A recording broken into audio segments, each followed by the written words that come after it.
ये एनीमे हमारा नहीं है, हमने इसे सिर्फ एक्सप्लेन किया है, वो भी एंटरटेनमेंट पर्पस से, सो कृपया इसको कॉपीराइट से दूर रखें।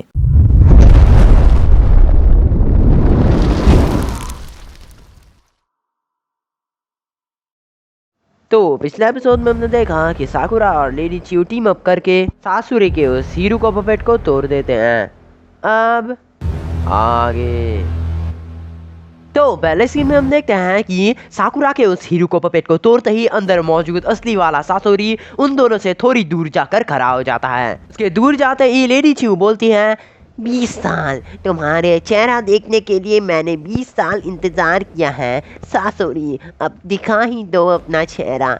तभी सीन चेंज होता है। हम देखते हैं कि यहाँ हिडन सैंड विलेज में निंजास की एक इलाइट टीम कनकोरो टेमारी और लॉर्ड एबुजू के साथ लॉर्ड काजेकागे को बचाने के लिए विलेज से निकल पड़ती है। तभी यहाँ दूसरी तरफ अचानक से सासोरी कुछ ऐसा करता है जिससे उस टूटे हुए पपेट के सर से अचानक से बहुत सारे सैंड बॉल्स तेजी से निकलने लगते हैं, लेकिन पिछली बार की तरह साकुरा बड़े आसानी से उन सभी को डॉज कर लेती है। देखकर सासोरी कहता है, मानना पड़ेगा ये लड़की बड़ी ही शानदार है और तुम भी कुछ कम नहीं हो ग्रैनी, अगर तुम इस हथियार को टाइम पर नहीं रोकती तो ये लड़की अभी तक नहीं बचती। जिसमें लेडी चियो बोलती है, दिल छोटा मत करो सासुरी, तुम भी काफी ज्यादा माहिर बन चुके हो। तो सासुरी कहता है, हाँ नहीं तो आखिर सब कुछ मुझे सिखाया था ग्रैनी, आज मैं जो कुछ भी हूँ सिर्फ तुम्हारी वजह से। चियो तभी बोलती है, लेकिन मैंने कभी भी तुम्हें गलत रास्ते पे चलना नहीं सिखाया। तो सासुरी कहता है, मैनेजमेंट दादी, ये मैनेजमेंट पूरी तरह से खत्म हो चुकी है। सभी लोगों की बेकार सोच एक भले आदमी को बेकार रास्ते पे चलने पर मजबूर कर देती है। चियो तभी बोलती है, बेकार व्यवस्था के कारण रास्ते पे चलना, यकीन करो सासुरी,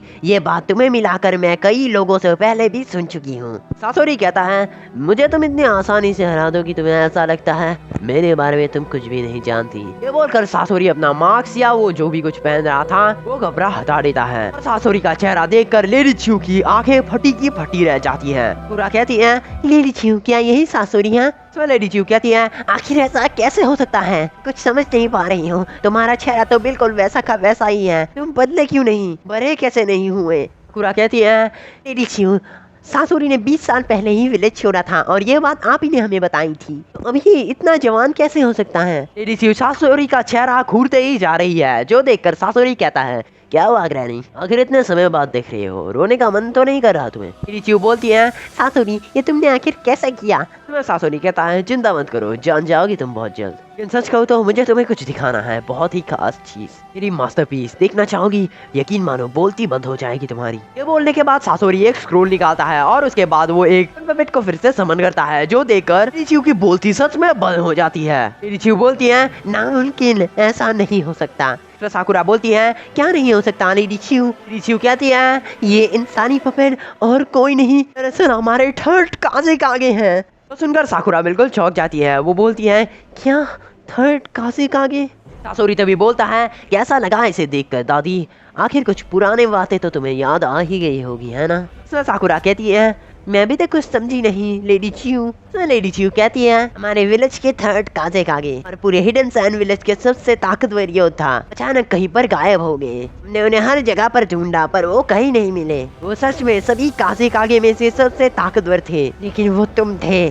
तुमने सासुरी उनको जान से मार दिया, लेकिन कैसे? तो सासुरी कहता है, बिल्कुल वो मैं ही था जिसने थर्ड काजेकागे को किडनैप किया और उसके बाद उन्हें जान से मारकर अपना ये पपेट बनाया। तो बताओ तुम क्या करोगी, बदला लोगी मुझसे? लेकिन इस उम्र में हमारे दिन ही कितने बचे होंगे दादी? लेडी चियो कहती है, मैं अभी तक जिंदा हूँ और तुम्हारे लिए इतना ही काफी है। हमारे बुरे कर्मों का घड़ा भर चुका है। पहले तुमने हमारे विलेज को धोखा दिया, फिर तुमने हमारे तीनों काजेकागे की जान ले ली, ऐसे तुम जिंदा वापस नहीं जा सकते, ये मेरा वादा है। तो साकुरा कहती है, तीनों काजेकागे, लेकिन कैसे, ये कैसे हो सकता है? लेडी चियो तभी कहती है, हमारे थर्ड काजेकागे के बाद गारा के पिता को ओरोचिमारू ने मार दिया था, नाम था रासा, लेकिन उसमें भी सासुरी का ही हाथ था। तो सासुरी कहता है, ये सब झूठ है, ये क्या इल्जाम लगा रही हो मुझ पर तुम दादी? रासा के साथ क्या किया है? वो मेरा बस एक जासूस था जिसने ओरोचिमारू की मदद करी थी। तो लेडी चियो कहती है, तुम करो या तुम्हारा जासूस एक ही बात है। तो सासुरी कहता है, देखो दादी, जब आकात्सुकी ने बना था तब ओरोचिमारू हमारे साथ ही काम करता था, लेकिन बाद में उसने ही हमें धोखा दे दिया। सासुरी के मुंह से ओरोचिमारू का नाम सुनते ही साकुरा का पारा चढ़ जाता है। तो साकुरा बोलती है, हे क्या तुमने कहा भी ओरोचिमारू? क्या तुम उसे जानते हो? सासुरी कहता है ऑब्वियसली मुझे उस कमीने के बारे में सारी बातें पता हैं। तो साकुरा कहती है मतलब तुम्हारे पास वो सारे जवाब होंगे जिन्हें मैं कब से ढूंढ रही हूँ। लेडी च्यू कहती है साकुरा अब तुम्हें क्या हो गया? सासुरी कहता है काश मैं तुम दोनों से थोड़ी देर और बात कर सकता, लेकिन अफसोस मुझे उस नाइन टेल जुनचुरी को पकड़ने जाना है, इसीलिए तुम्हारे किसी भी सवाल का जवाब मैं नहीं दे सकता। क्या अब हम अपनी असली लड़ाई शुरू कर सकते हैं? सीन चेंज होता है, हम देखते हैं कि यहाँ पर देइदारा की वजह से नारुतो और भी ज्यादा पागल होता जा रहा है। नारुतो और काकाशी इनसे देखते हैं कि देइदारा अपने पक्षी की मदद से यहाँ से दूर जा रहा है, जो देखकर नारुतो उसका पीछा करने के लिए पीछे से भागता है और नारुतो को ताकि कुछ ना हो इसलिए काकाशी से भी उसके पीछे जाते हैं। काकाशी से माइक पे बोलते हैं गाइस वहाँ पर चल क्या रहा है, जिसमें काकाशी से कहते हैं काकाशी मुझे और थोड़ी देर लगेगी। काकाशी से तभी कहते हैं जल्दी करो गाइस, इस तरह से हम किसी की भी मदद नहीं कर पाएंगे। काकाशी तभी मन में सोचते हैं साकुरा लेडी च्यू मुझे तुम दोनों पर पूरा विश्वास है। के बाद काकाशी से बोलते हैं लगता है अब समय आ गया है उस चीज को इस्तेमाल करने का। इसी पॉइंट पर इस वीडियो की एक्सप्लेनेशन खत्म हो जाती है। तो वीडियो पसंद आए तो लाइक करना, चैनल को सब्सक्राइब करना, बेल आइकन को हिट कर देना ताकि हमारी ऐसी वीडियोस तुम्हें और मिले। और हाँ मुझे बहुत तेज सर्दी हुई है इसलिए आवाज भी थोड़ी बैठ गई है, तो तब तक के लिए कहने को है बातें पर मन में दबाता चला आया